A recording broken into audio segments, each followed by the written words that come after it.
السلام علیکم ناظرین، آپ دیکھ رہے ہیں پی سی ورلڈ نیوز۔ میں ہوں ردا سندھو۔ ساہیوال سٹی ڈسٹرکٹ تنظیم کی میٹنگ حافظ رضوان رزاق چوہدری سٹی صدر کی زیر صدارت ڈویژنل ہیڈ کوارٹر ساہیوال مہر غلام فرید کاٹھیا کے پاس منعقد ہوئی۔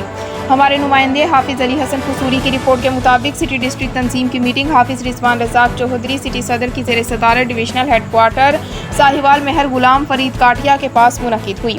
سٹی ڈسٹرکٹ ساہیوال حافظ رضوان رزاق نے کہا کہ تنظیمی حوالے سے تمام یونٹس کو فعال بنائیں گے۔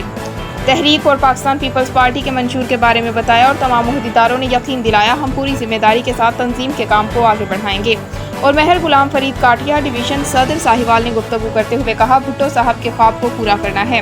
آنے والی نسل کو ذوالفقار علی بھٹو کے منشور اور تنظیمی سرگرمیوں کے بارے میں بتایا اور کہا عام شہری کے حقوق اور مساوی کاروباری ذرائع فراہم کرنا پاکستان پیپلز پارٹی کا ہمیشہ سے عزم رہا ہے۔